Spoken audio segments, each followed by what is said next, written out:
Let's talk about your business, strategy, and the juicy details of what actually works, from mainstream fashion to fashion on Main Street, and the entire ecosystem behind it. How do we scale your company and do it with the balance and the happiness that we all seek? Let's hear from those insiders, experts, and strategists that actually make it happen. I'm your host, Ashley Alderson from the Boutique Hub, and I can't wait to chat.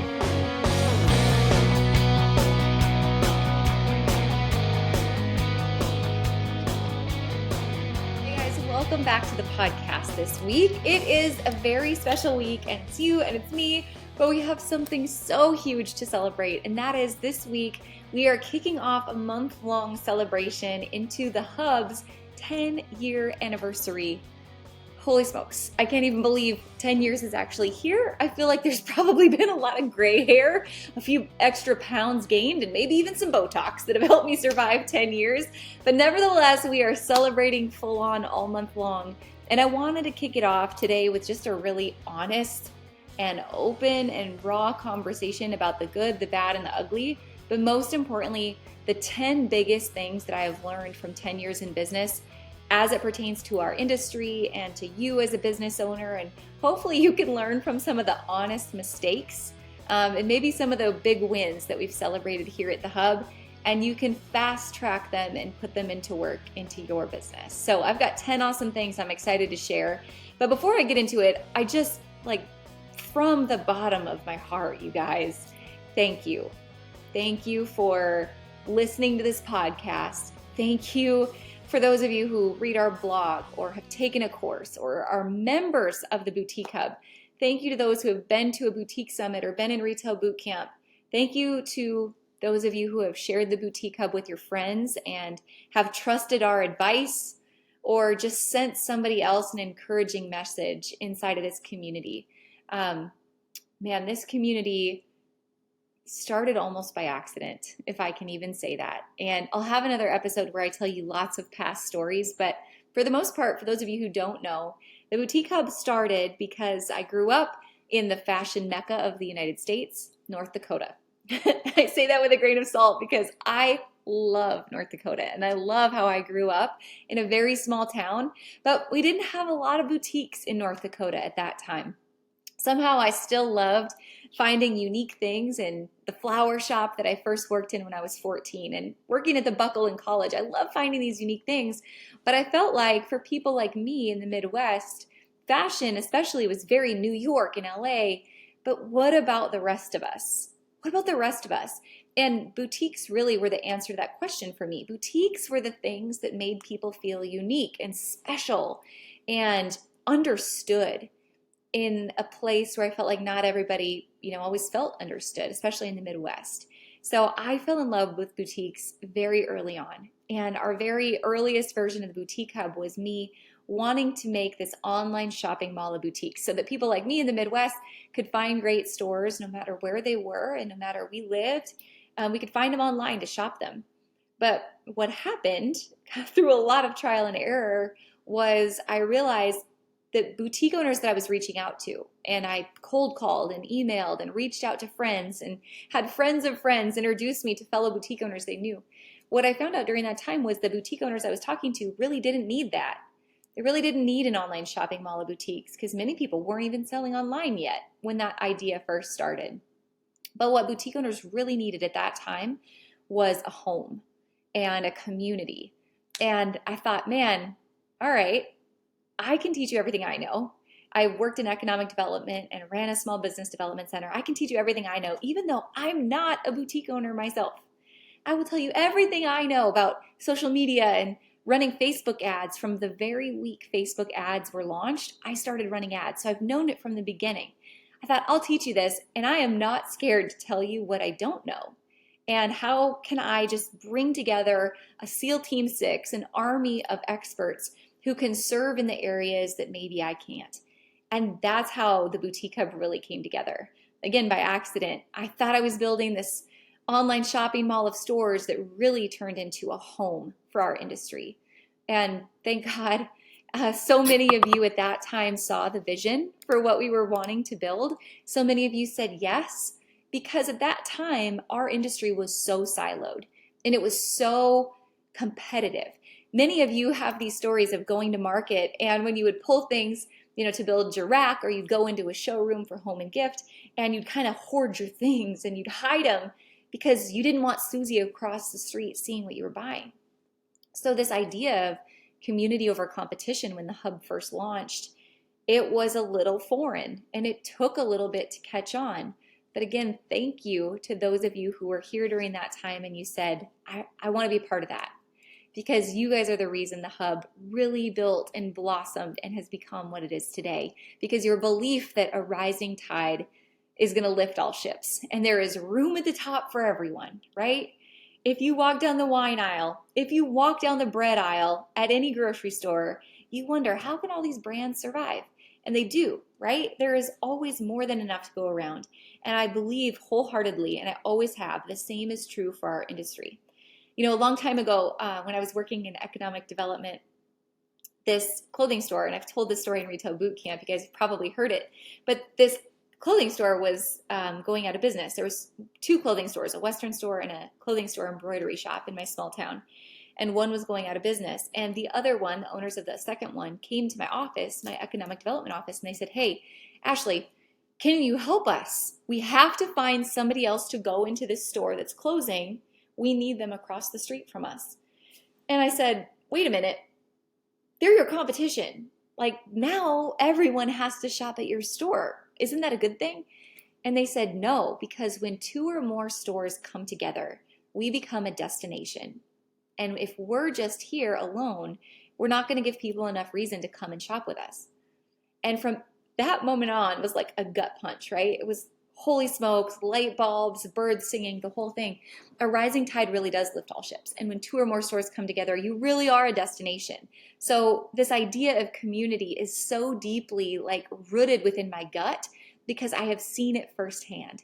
And so I could not be more proud of the fact that this idea latched in our industry and has really taken hold the way that it has. So again, thank you for believing in this mission so deeply. You guys, it has not been an easy road here at the Hub. It's 10 years deep. I could tell you a million stories of success and failure, miserable failure. You're probably going to hear a few more of them in this episode, but it has been a journey of love, I will say that, and a journey of passion to really just live within what our motto is and our big why here at the Hub. And that has been to change lives, to change communities, and to change the future of retail through our education, through our trusted wholesale community, and through our community as a whole. So thank you for allowing me to live out that passion and to get to meet so many of you and to be a part of your lives.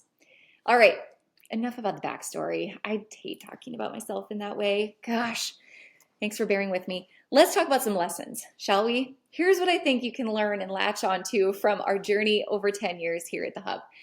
Number 1 is this: retail, and really any business, is a cycle. There's going to be ups and there's going to be downs. And if you've watched in the last couple of years, I think, unfortunately, some of the burnout that I've noticed in the last year alone in our industry is we have gotten so used to beating last month's numbers. COVID was a wild roller coaster, right? Full of opportunity in many cases and some drought in others. And we became so obsessed with winning and winning and winning and growing and growing and growing that all of a sudden so many businesses hit a wall and said, whoa, wait. And numbers started to drop and numbers started to change. And we're getting back into what I call normal. The ups and the downs of retail, the J months. I just did a solo podcast episode on this last week because we're in the middle of it. And that's all part of it. And so there has to be a part of us as a business owner that has an unemotional set of eyes looking at our business and understands how to take the good with the bad, because we are not always going to beat last month's numbers, and we have to give ourselves permission in order to do that. Now, here's the other kicker. Yes, every business has a J month, whether it's a J month or it's an M month, right? It can be whatever in your particular business. But when we're there, we have to remember that our comfort zone, right, and just doing things the way that we've always done them is a bit of a death sentence, right? So it's okay to be challenged, because when we're challenged in business, it makes us think totally outside the box. It flips our habits, it flips our patterns, and a lot of times we can come up with solutions and outcomes that are so much more creative and so much more successful long term once we lean into them and face the discomfort of having to change.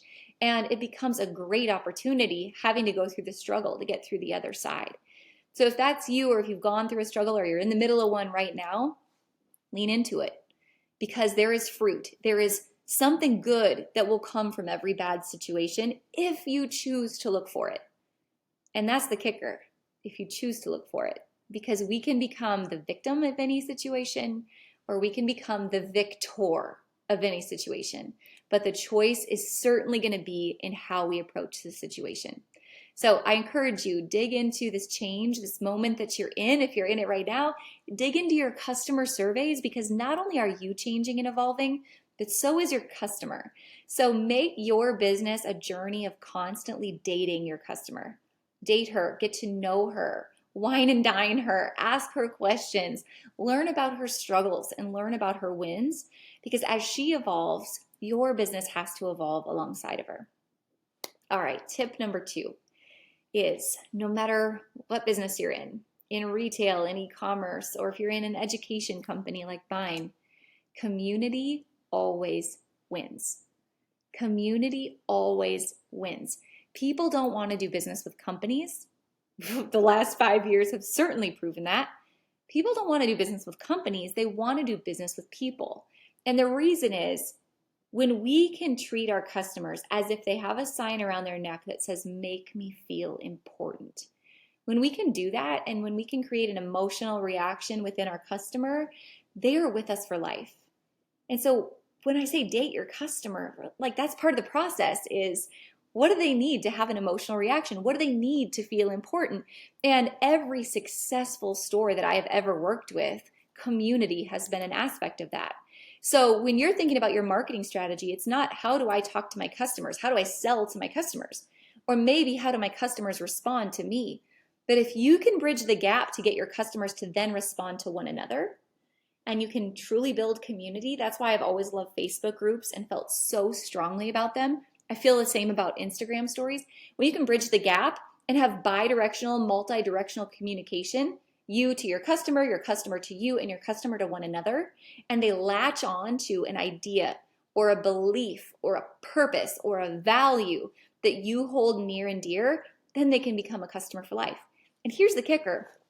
This has been a bit of an uncomfortable learning experience for me, is sometimes in order to really build community, you cannot be fluffy.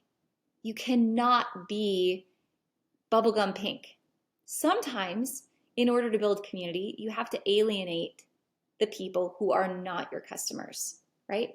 So over the years, man, have I had some real disagreements in our community at the Hub.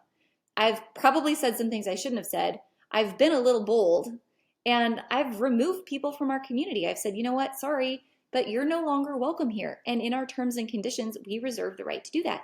And you, as a boutique owner, have the same right to fire your customers. We all do.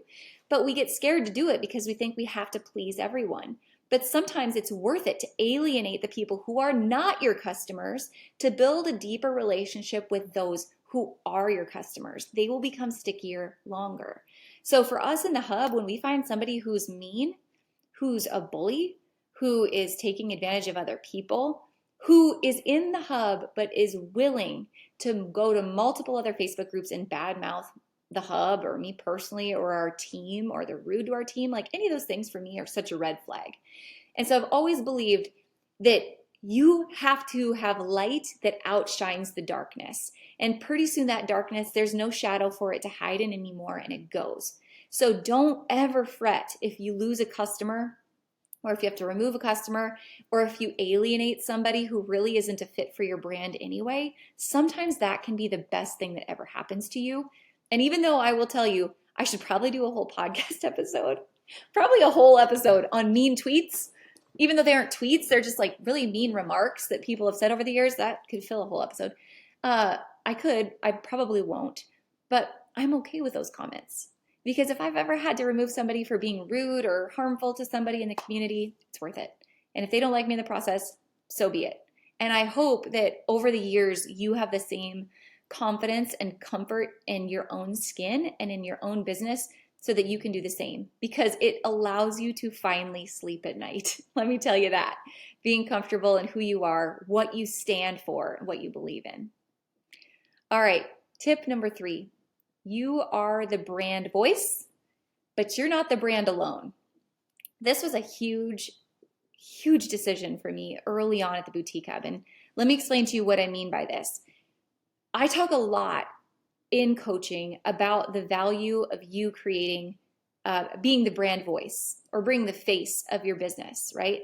And I really think we all have to be a face of our business to a certain extent, but we can't be the only face. Like, we cannot be the brand ourselves. We're building a brand, but we aren't the brand. And for me, a long time ago at the Hub, I have to be honest, I hated the name the Boutique Hub at first. Like, to me, I made it because it described what I was trying to do and build before a lot of it was built, but I just didn't love it. Like, I thought, man, I need to be one of those cool startups that their name is like one word and it's some obscure thing that nobody knows what it is. Like, I thought that was the cool thing to do during all the like Silicon Valley boom. But now I really appreciate it because it describes who we are. And the decision that I had to make was, when I build this company, is it going to be the Boutique Hub, the name? Or is this Ashley Alderson, the boutique coach, the name? And I discovered early on, you know what?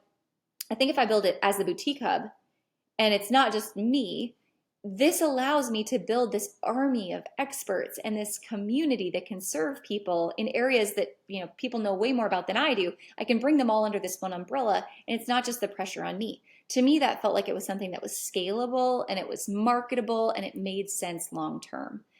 Big decision. And there's a lot of coaches over the years that I know wish would have not used their name and actually used a brand name for the same reasons. So how does this relate to you in retail? Well, you have a boutique name, right? It's the Black Pearl Boutique, whatever your name is. But you, Jessica, are insanely tied to that. You show up on lives and your voice is in your Facebook group and you're talking about behind the scenes at the brand or your personal life, or you as a mom and you're busy and what's for dinner tonight? Are you cooking Brussels sprouts? Do you hate Brussels sprouts? That's all a part of it. But the two of them are married together. It's not one without the other. To me, that's the combination that you want long term. Now, there's a lot of boutiques that have become the only face of their brand and today are facing sincere burnout because they didn't bring in another model and they wanted to go have a baby and they wanted to take time off, but they couldn't. They were trapped. So I encourage you, build the brand, be the face of your brand, but bring in supporting voices in your brand, because that's what will make you scalable long term and will allow you to take a break and have life, because you have to have both a break and a life. All right, tip number 4. Business, not just retail, but all business is a combination of your right and left brain. It's the art side of your brain and the science side of your brain. Now, those of you who know me, you've probably heard me talk about this. I freaking hated math in high school. Mr. Nagel, God bless you. You probably hated having me in your class as well. I get it. I needed a lot of help in math. It was foreign.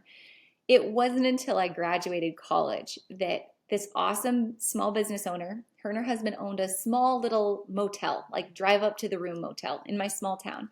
And she was a former accountant. And the nonprofit I was working at the time, she was on the board and she would come in and she would help teach me QuickBooks. And she was like, Ashley, like, these numbers don't have to be overwhelming. You don't have to be intimidated by QuickBooks. Like, let me just show you in the way that you learn, which I studied communications and marketing. She said, let's teach you QuickBooks in a way that the numbers, the QuickBooks numbers, will tell you a story so that your marketing brain can take the story and do something with it. And I was like, okay, that makes sense.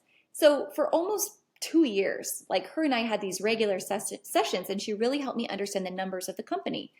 And to me today, this is like one of my greatest joys. And I know seeing Sarah Burks teach this in Retail Bootcamp as well is one of my greatest joys, because I think there's a lot of boutique owners who feel like I did back then, very overwhelmed by the numbers. Like, what if I screw this up? You know, maybe you're the more retail art side of the brain. Maybe your spouse is more the science or the analytical side of the brain. You don't have to have both, But you have to know how to figure out how to use both and to surround yourself with people who understand that they are strong where you might be weak, right? You got to know enough to be dangerous and then surround yourself by those right people. So I think it's important in business, both financially, to know, okay, where am I strong with my art side and who can help me financially with the analytical side? But also, I would say, as a leader, you have to have somebody who comes in and supports you right brain, left brain. So if you've read the book Traction, or if you've read the book Rocket Fuel, you've heard Gino Wickman talk about this relationship between the visionary of the company, which is usually you, the owner, the founder, the CEO. That's me. I'm the idea person. I am a squirrel. I have all kinds of ideas, but I really suck at tying up all the loose ends.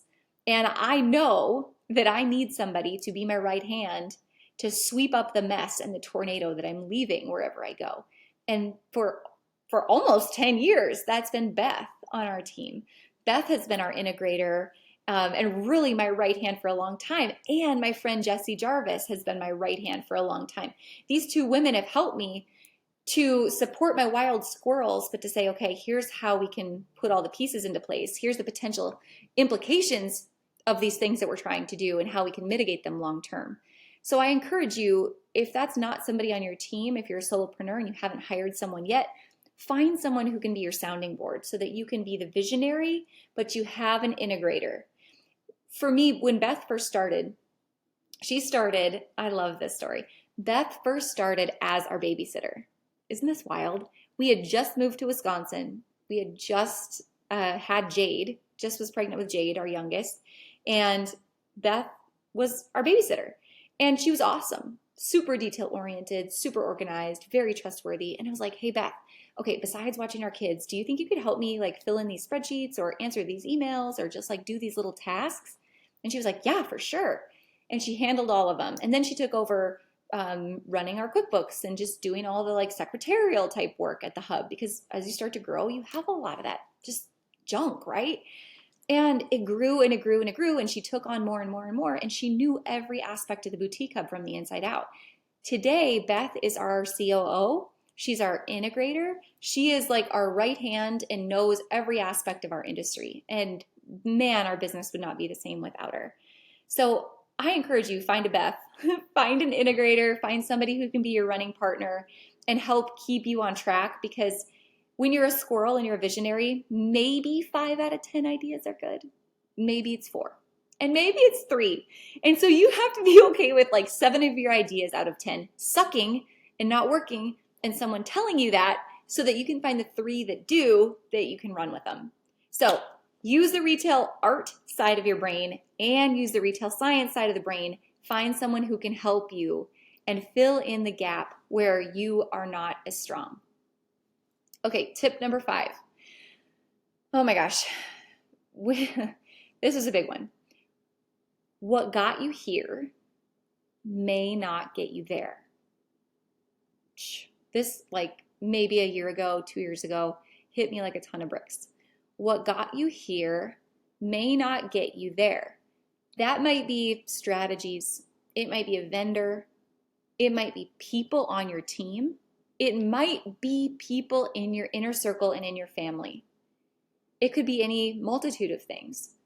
But a lot of times we rely on, well, this is how it's always been done, or this is what I'm comfortable with, but this is who's on my team now, so how do I make this work for them? But you have to be comfortable being a little uncomfortable and being nimble enough to change. And that sucks. Man, that's hard. I've had that with staff where we've let staff go. Yes, they've been with us for a long time and they've done these things, but it's not going to get us where we want to go, right? It's no longer a great fit. And those conversations are so hard. So I just give you guys grace to think about what got you here may not get you there. And I pray for your courage to address those things as they arise, because the longer you're in business, those things will arise. So what got you here will not get you there. Failure is not ever an option. It's only reinvention. So don't be scared of taking a risk and potentially failing at something, because it's only reinvention when you start to look at what is going to get you there. Tip number 6. This is specific for retail. Tip number 6, if you want to be a successful retailer, e-commerce store, brick and mortar, home and gift, children's apparel, doesn't matter, you have to have awesome wholesale partners. It's not wholesale vendors. It's not the people you buy from and you're their customer and they treat you like you're on a silver platter, but it's a partner. The best retailers that I have seen really grow and scale over the years have super solid relationships with their vendors, like they're friends. They've built trust. They know what's good for one has to be good for the other. I'm going to say this, and I hope, just take this with a grain of salt. Sometimes over the years, I've seen boutique owners come in to the hub and complain about their customers. Like, oh man, I hate it when customers do this. But then I've seen the same boutique owner go into a wholesale group or go to a wholesale vendor and treat them the same way that they were just complaining about their customer. So I think the golden rule has to always apply. Treat people how you want to be treated. And that goes for wholesale partners as well. There are some amazing wholesale partners who I feel so blessed and so lucky to call friends, who have been here for 10 years of the hub. And I know that they are so excited to be a partner with an awesome boutique owner like you that they really want to grow with long term. So to me, buying online, filling your store with online marketplaces like Hubventory, that's awesome. And you should definitely do that. But I don't think we can ever replace the value of going to an in-person market like Atlanta or Dallas or Vegas or Nashville, because that's where you actually meet the vendors. That's where the relationships are forged. Go out to dinner with them, take them to lunch, buy them a Coke, bring them a coffee. They're in their booth all day long. They never get out. They very seldom get a break. They're exhausted. They've been on their feet all day. Go love on them a little bit, and they will in turn love on you for a really long time. So let's build better partnerships in our industry. I think that's going to make a huge difference long term for every single person here. Okay, tip number 7. Don't get caught up in what other people are doing. Don't get caught up in what other people are doing. I've had this. I've had this a lot. I know many of you have had this. But when we look at what's really happening on Instagram, let's say, and we're like, oh my gosh, so-and-so just posted this screenshot. She's making so much money. I saw her Shopify account, right? I cannot tell you how many times I have seen a broke millionaire. That sounds weird, right? A broke millionaire. But that's true. I've seen boutique owners get in and brag about, I made 6 million, I made 7 million this year. But really, there was a foreclosure on their buildings, and it went through their hometown newspaper. And they actually had to lay everyone off on their staff, unfortunately. There's a lot of that happens. And I think that social media really fuels that. We feel like we have to be as big as so-and-so. We have to, they built a 20,000 square foot warehouse. I need to build a 30,000 square foot warehouse. There's no race. There's only a race to the bottom, frankly. And bigger is not better. Better is better. So I encourage you, what is the business that you want to build? How much time do you want to put into this? How big do you want your team to be, right? New levels, new devils. Is that what they say? And lean into that. You don't have to run the race and compete with anyone. And you can't ever out facade anyone on social media because everyone has that down pat. But when you're genuinely happy and you're genuinely content and you can genuinely show up humbly and graciously with an open heart and be real about who you are and be excited about where you're going, that's contagious. But being stressed out for you to keep up with the facade, man, that's also contagious.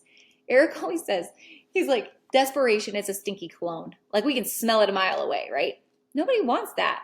And keeping up with the Joneses leads to a lot of desperation. So I encourage you, take a step back, be grateful for where you're at, set a point on where you want to go, and make sure it's a life that you really want to live.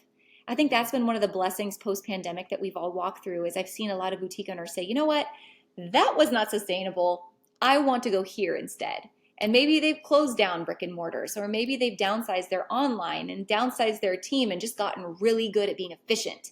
And they're so much happier. So I encourage you, and ask you to just give yourself grace as you start to uncover how you really want to live and go for that goal with the end in mind. All right, tip number 8. Don't be the bottleneck of your business. I have been the bottleneck of this business pretty much every day of my life, if I'm being honest. The team's like, oh, waiting on Ashley. If you ever watch the movie 8 Seconds and they're like, waiting on Lane, that's how I feel. They're pretty much waiting on Lane pretty much all the time. So that sucks. I've had to learn so many systems and processes to get myself out of that. And if you've been through boot camp, you've heard me talk about the 4-part to-do list and being a CEO versus being an entrepreneur and thinking bigger but having an unemotional set of eyes help rein you in and get you there. At the end of the day, I guess it's this. You've got to be willing to ask for help.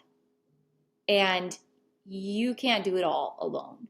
Like, I know it sounds great to be a solopreneur, and if you are one and you're a little intimidated by hiring, I get it. It feels like a big step. But really, for you to build this business and for you to really have the life that you want to live, it's going to require some help. So don't shy away from that. It's okay to build a team. I tell you what, at the Hub, we have applications. We have people email us literally like every week. Are you hiring? Are you hiring? Are you hiring? Your team looks awesome.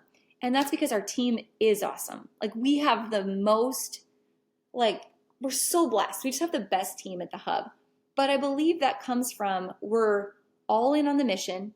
We are all in on our company's values, right? We operate the same way. We are all in on where we're going. We know the numbers. We know the goals. We know the rocks. Like, we're all pulling in the same direction. And we're committed to having a ton of fun while we do it. And that makes such a huge difference. Like, our team culture, yes, it ebbs and flows. No, not everyone's happy all the time. Like, I'm dumb and I do things that make people mad. I know that, right? Like, gotta have grace. It's hard to build a team. It's hard to lead a team, but it's so important to have a team. So even if that's really tough for you, if you're intimidated by it, I'll tell you, when I first built a team, I was super intimidated and felt like, oh my gosh, one of these days, these guys are going to figure out, I don't know what I'm doing. They're going to look at me like a fraud. They're going to look at me like a failure because I have no freaking clue how to really lead them the way that they need to be led.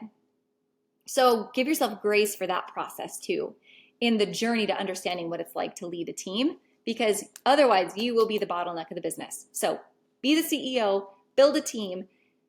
We cannot just focus on the money alone. We have to focus on creating more time, and we can only create more time when we have a team to help us get there. That's how we become the CEO of the business and not the bottleneck. All right, tip number 9. Your family, if you have a family, relationships, friends, your family's got to come first. Figure out how to set a boundary. For me, I several years ago, maybe like 2019, I'll say, I was getting ready to go to Las Vegas for the NFR. And it was the night before. I've got 3 small kids. It was the night before I leave. Eric and I were flying out the next morning. Of course, I was packing last minute. And I was down in my office scheduling out content and answering emails, just trying to wrap up things so I could get on the plane the next morning. And we had just had supper, and I sent the kids up to bed. And I was like, hey guys, I'll be up in a minute to tuck you in. Just go brush your teeth, go get started. And at that point, we were living in this house that had a loft. And pretty soon I'm working on my computer and I can hear one of them come over the edge of the loft. And they're like, Mom, are you coming? And I'm like, yeah, I'll be there in a minute. Go brush your teeth. And I go back to working. And pretty soon they come over the loft again. Mom, are you coming? I'm waiting for you. Come tuck me in. And I'm like, yeah, I'll be there in just one more email, just one more. And I go back to work. And like an idiot, I keep working until I hear these little footsteps coming across our kitchen floor. And here comes Jade. And Jade's dragging her blankie. And she peeks her head in my door, which is a spare bedroom of our house. And she looks at me with these big, big brown baby eyes. And she's like, Mom, you're always working.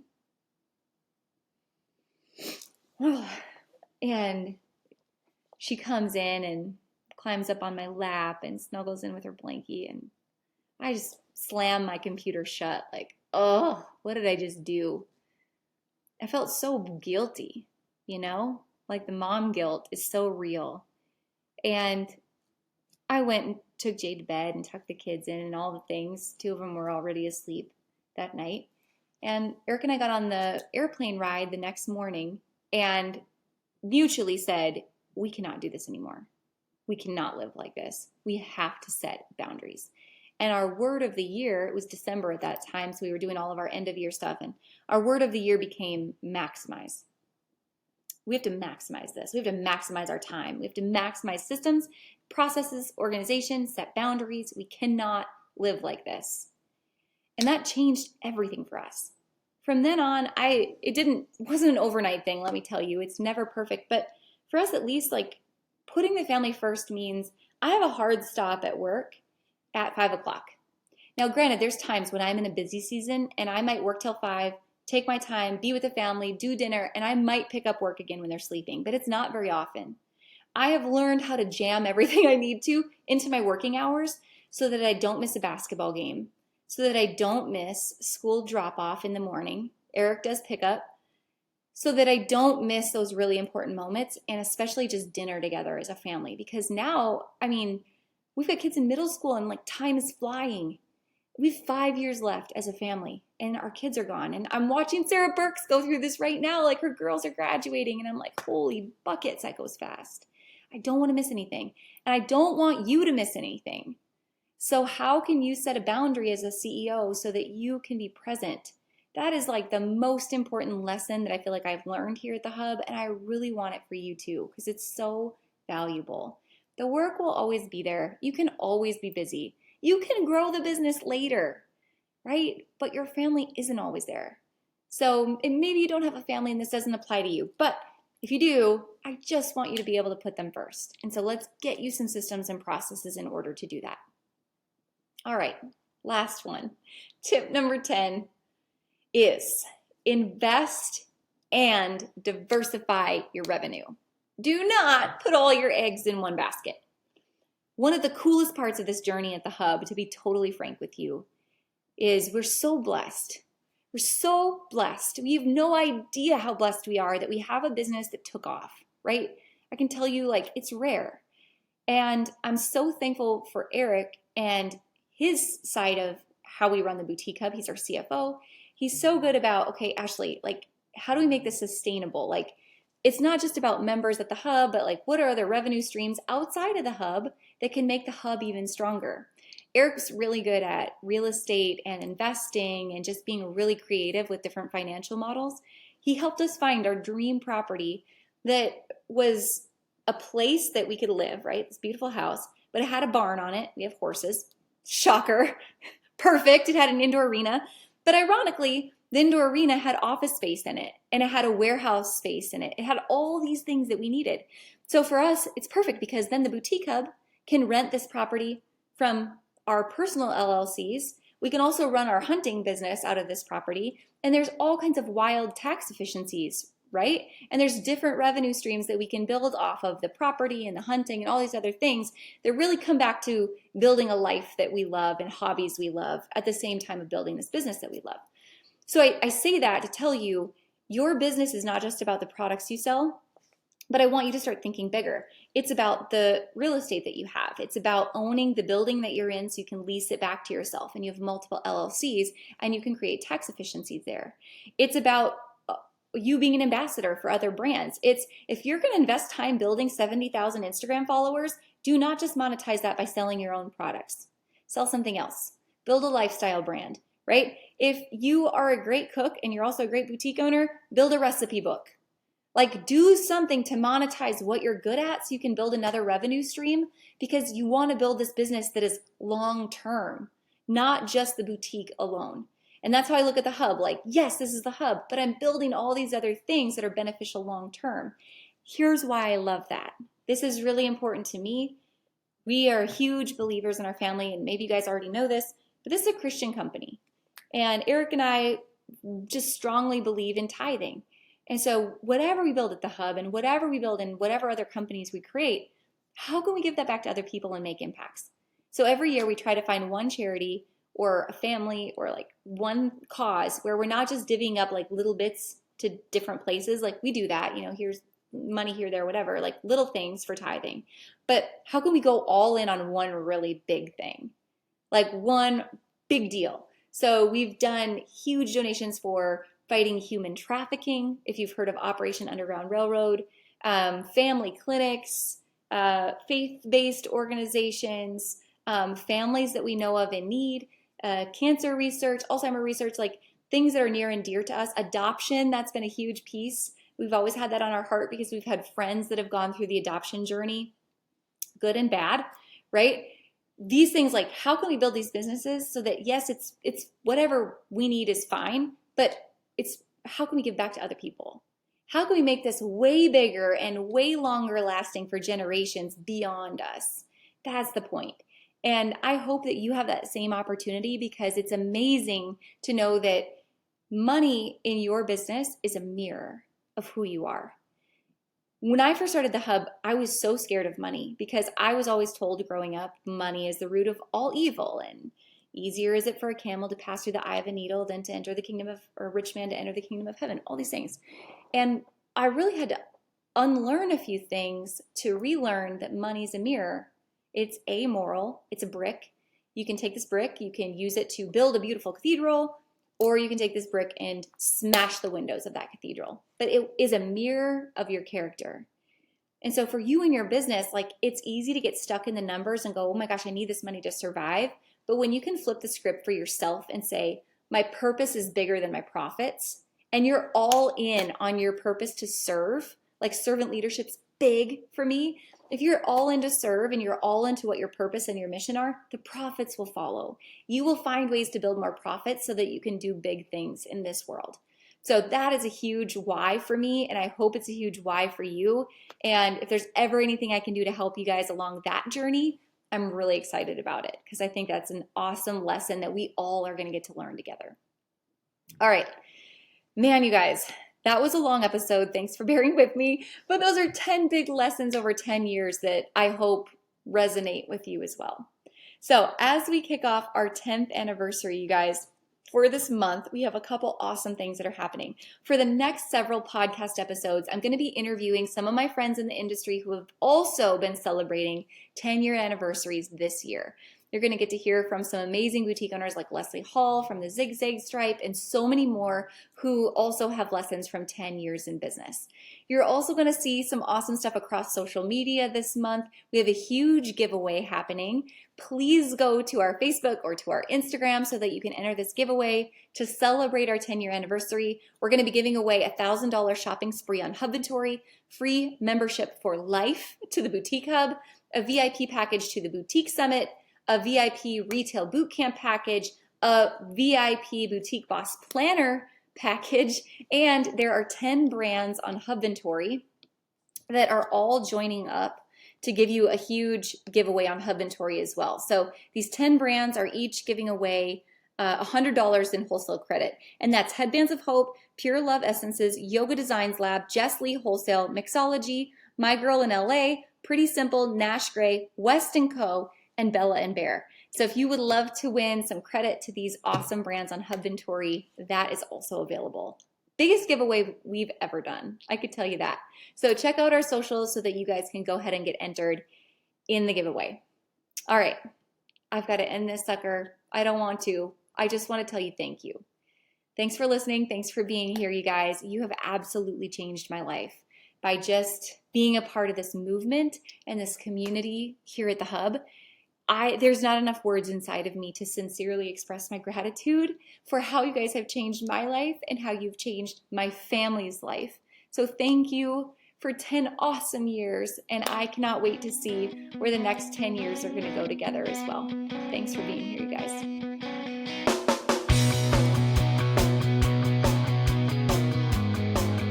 Hey guys, thank you so much for listening to this episode. We hope that you loved it. Don't forget to hit subscribe and leave a rating and review down below for a chance to be one of our featured listeners each and every week. For more information on our spirit of community over competition and how to access complete show notes and bonus downloads from our guests, head on over to theboutiquehub.com and join the community. We'll see you next week.